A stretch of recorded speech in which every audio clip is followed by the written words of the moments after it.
Bonjour. Si vous regardez cette vidéo jusqu'à la fin, vous pourrez comprendre facilement comment construire une idée de tableau en 7 étapes. Notamment, c'est ce tableau que vous voyez apparaître qui sera terminé ensuite. N'oubliez pas le pouce bleu, la cloche et de vous abonner bien entendu.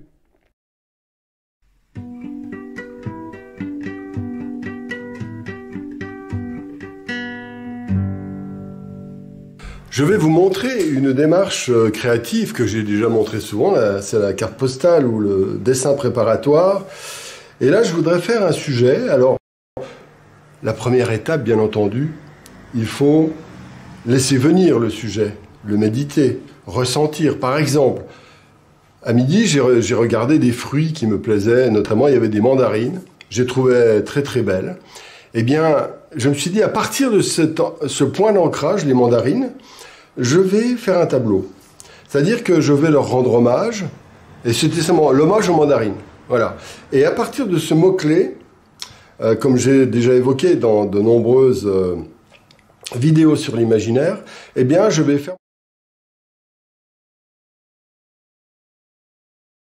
mon tableau. Alors, la première chose qui m'est arrivée, mais je pourrais les imaginer, par exemple les mandarines, on pourrait les imaginer en train de voler un peu partout, voilà, comme ça. On pourrait faire un tableau comme ceci, voilà. Voilà, j'ai envisagé de faire ça avec des mandarines qui créent tout un univers avec des rythmiques, certaines sont plus lointaines, etc. De ce côté-là, des oranges, des mandarines orangées, ici des bleus par exemple. C'est un petit peu un jeu de l'esprit. Et puis toujours dedans, j'aime bien m'amuser. J'aurais pu en faire une qui aurait été plutôt un peu parallélépipédique. Une autre cachée derrière qui aurait été... Alors ça, c'est un de mes traits de caractère. J'aime bien faire ça.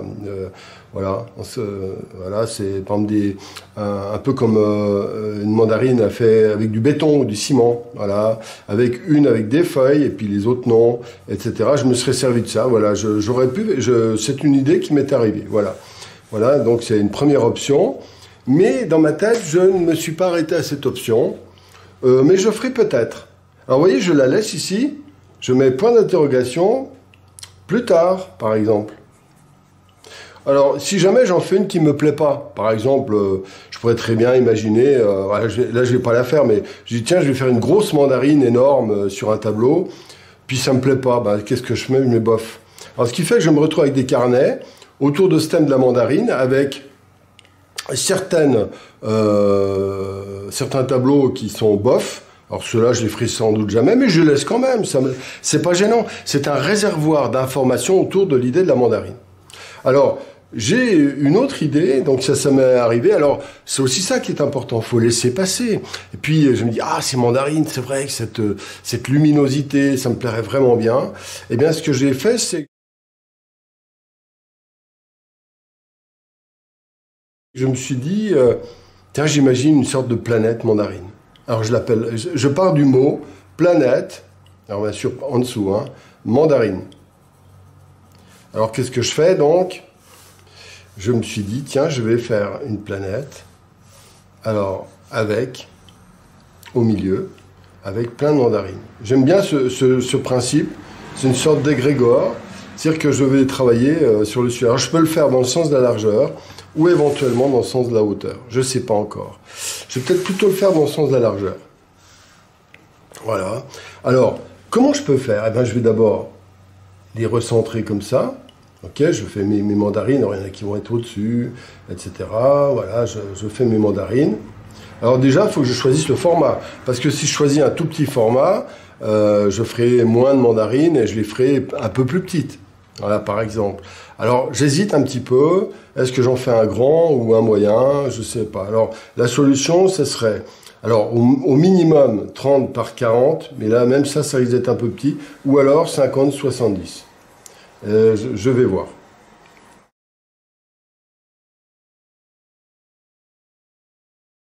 Alors, maintenant, comment je les fais? Alors déjà, je peux très bien, plutôt qu'elles sont agglutinées comme ça, eh bien, je peux, par exemple, en séparer une des autres, comme ça. Ensuite, je vais en faire une, pareil, l'idée d'en faire une bleue me plaît bien, elle est bleue. Vous voyez, on écrit, hein, toujours pareil, n'hésitez pas à écrire. Alors sur quel support? Alors maintenant, il y aura beaucoup d'orangés. Il y en a une qui va être un peu pourrie. Voilà, une pourrie. Voilà, pourrie. Et j'aimerais bien en faire une, comme je fais souvent, dans mes tableaux. C'est un peu un trait de caractère, en béton. Mais là, c'est peut-être un peu trop recentré, ces trois atypiques. Alors la béton, je mettrais peut-être plutôt par ici. Voilà. Voilà comment je peux travailler. Ensuite, je vais ajouter, là, je vais me servir des feuilles pour créer de la rythmique, comme ça, vous voyez, qui peut, voilà, qui va me permettre d'éviter que ça fasse une boule. Tout ça, ça va. Donc, je peux jouer aussi en séparant les mandarines, en laissant un trou ici, par exemple. Voilà. Pareil pour ici. Alors ici, il y a aussi un truc qui peut être amusant. Ça peut être simplement de faire apparaître des quartiers de mandarines. Je vais en faire des quartiers qui volent, voilà, à différents endroits. Et il y en aura une aussi, alors l'inévitable, ça me plaît bien. Je sais pas où je la mettrai, je pourrais varier un petit peu, mais je vais aussi en éplucher une, comme ça, par exemple, une qui va être ici, et puis je vais faire la peau qui va descendre comme ça, c'est les peaux d'épluchure. Et pourquoi pas une deuxième, voilà. Alors, voilà le principe. Ensuite, je me pose la question, alors il y aura donc des bleus, des grises, une épluchée, des petits, et puis des feuilles, et la boule quand même qui va être présente. Alors maintenant, l'idée me convient bien, et c'est à partir de ça que je vais faire le tableau.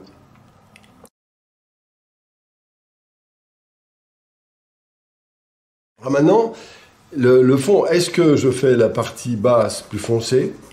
C'est sans doute ce que je vais faire. Alors j'ai d'autres options maintenant. Alors le fond. Alors, est-ce que je fais clair ou foncé? Ça, c'est une... si je le fais foncé, les mandarines vont exploser de lumière. C'est très tentant. Mais en le faisant clair, elles vont exploser plus par la couleur. Donc, les deux peuvent être intéressantes. Mais je vais prendre l'option foncée parce que j'aime bien l'idée de l'explosion de couleur. Alors, je résume. Je vais démarrer sur un papier assez foncé, donc gris. Alors si j'ai de l'anthracite ou du gris moyen, je vais prendre un gris moyen. Voilà, gris moyen. Voilà. Valeur 5, hein, 0 égale blanc, 10 égale noir, donc à peu près valeur 5, qui me permettront facilement, vous voyez, quand je serai sur la valeur 5, alors là 0, ça c'est le blanc, hein, le blanc. Ici noir, ici comme ça. Donc ma feuille, elle démarre là. Donc en mettant un tout petit peu de clair, de foncé pour les fonds, ça va tout de suite aller là. Et puis un tout petit peu de clair, par exemple pour les mandarines qui vont commencer à apparaître un peu lumineuses, un peu orangées bien entendu, pour la plupart, eh bien on a tout de suite une amplitude très grande qui va me permettre de mettre en place les choses.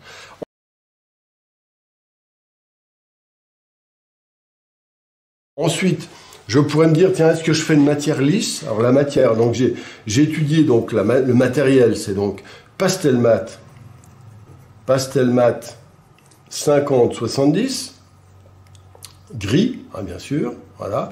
Ensuite, matériel, bon bah ce sera bâtonnet et crayon, hein. Et des fois je travaille qu'au crayon presque, mais là bâtonnet et crayon, hein.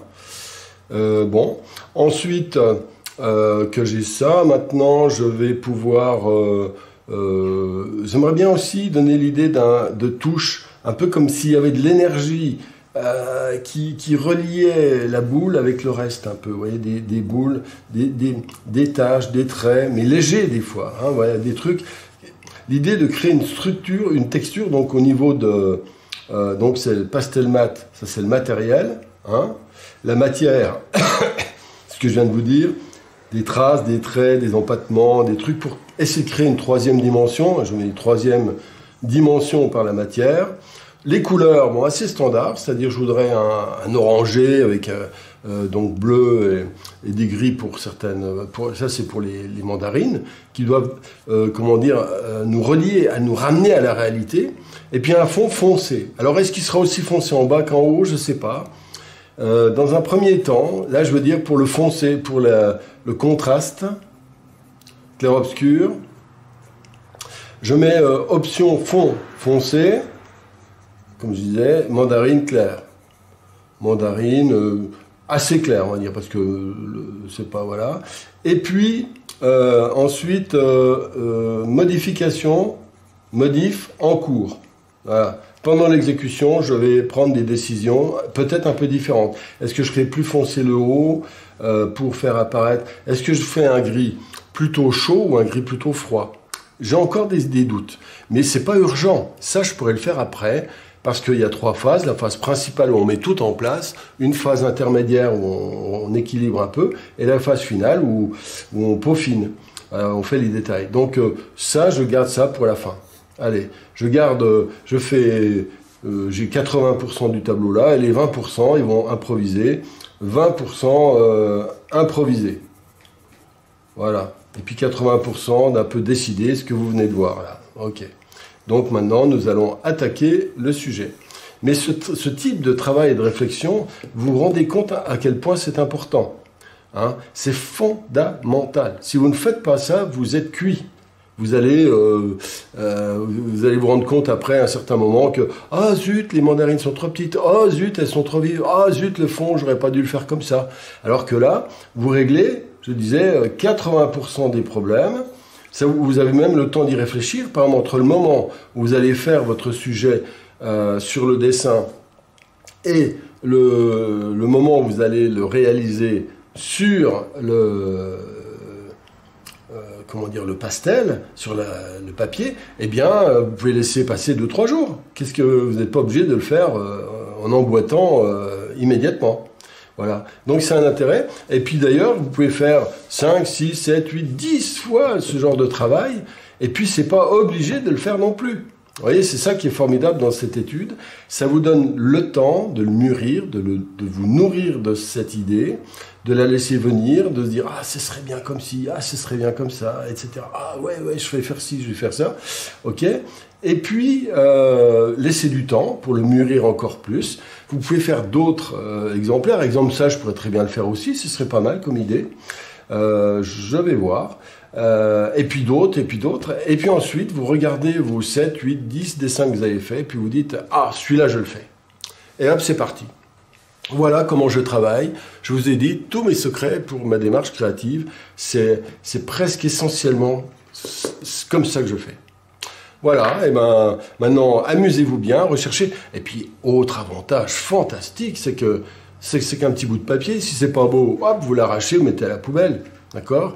Et puis, ou éventuellement, s'il n'est pas, vous ne le faites pas, mais vous le laissez mûrir pendant 2 ans, 3 ans dans un carnet, puis hop, un jour, vous allez l'ouvrir, et cette idée qui vous emballait pas,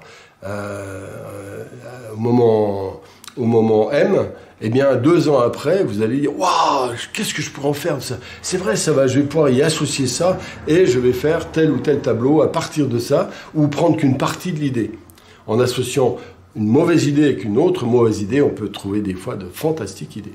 Voilà l'astuce. Eh bien, il ne me reste plus qu'à vous suggérer de faire beaucoup ce genre de travail et amusez-vous bien.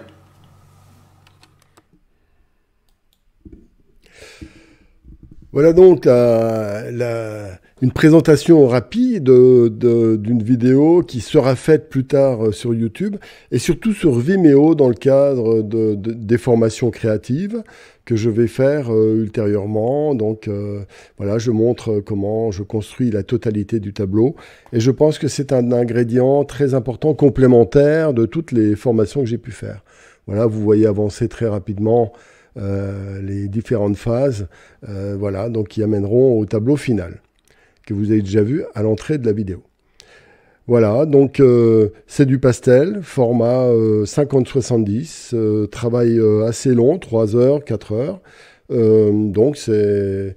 Et surtout, ce qui est important, c'est de bien comprendre que la précision de l'organisation du tableau et l'assise sur une base technique est importante pour pouvoir avancer correctement. Voilà.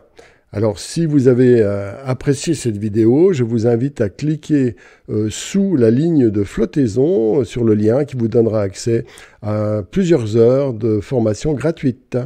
À bientôt!